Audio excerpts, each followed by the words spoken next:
Moonshine's still a ghost in the past. Franklin County is well known for its moonshining, peaked out during the Prohibition years of the 30s, still to some extent going on today. Here's a nice little model that's on display in the Blue Ridge Institute and Museum located in Ferrum, Virginia. We're going to talk about our farm now. You know, there's hardly a farm I've been on in Franklin County, and I've owned several of them.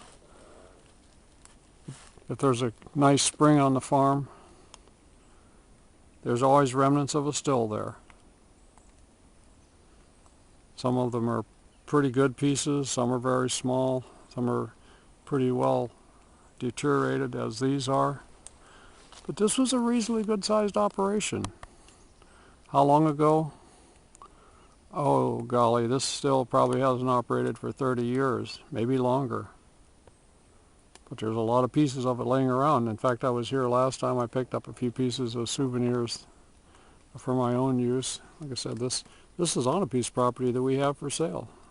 It's one of the parcels of Scenic Valley. Again, looking around, I found something that you often find near old stills. And it's right down here. This fruit jar.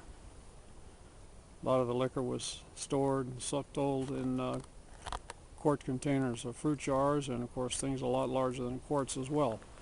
But there's an old bottle that probably still has the remnants of some moonshine in it. Who knows? If only these could talk and tell a story, I bet there's some fascinating ones. Very fascinating stories here associated with these kind of old still locations. Hundreds of them, literally hundreds of them in Franklin County. When you do find the remnants of these old stills, the revenuers have chopped holes in them, trying to make them useless for future use.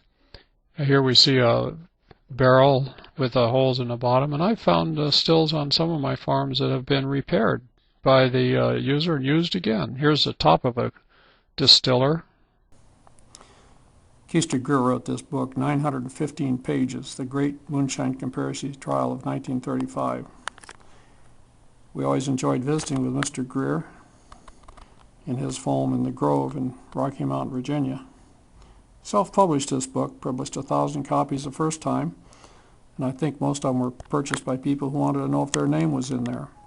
I was fortunate to get one of the second copies. If you want to know anything about this trial, I don't know where you'll get it, but this is certainly a book to look at. One might think that after this trial, moonshining would be over. Well, it was carried on for many years, and still to some extent in Franklin County, but very active for many years. But this is a great book, great history. This is a photo of Mr. Greer from the cover of his book. We always enjoyed visiting with Mr. Greer in his home there in the Grove in Rocky Mount, Virginia.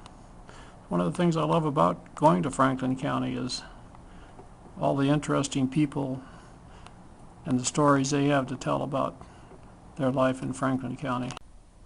The Great Moonshine Trial of 1935 did not end moonshining. Here's an example in 1972. A federal agent raid on a still in Franklin County, 24 800-gallon submarine distillers, lots of distillery equipment. This was 1972. Lots of moonshining going on then, and even today there's some going on, even though I personally don't know where any of it's located. Well, we're here at the Blue Ridge Institute, which also contains some historical things on the moonshine industry of Franklin County, and we're also on the Crooked Road Music Trail. This is associated with Ferrum College here in Ferrum, Virginia, about 20 miles from the town of Floyd.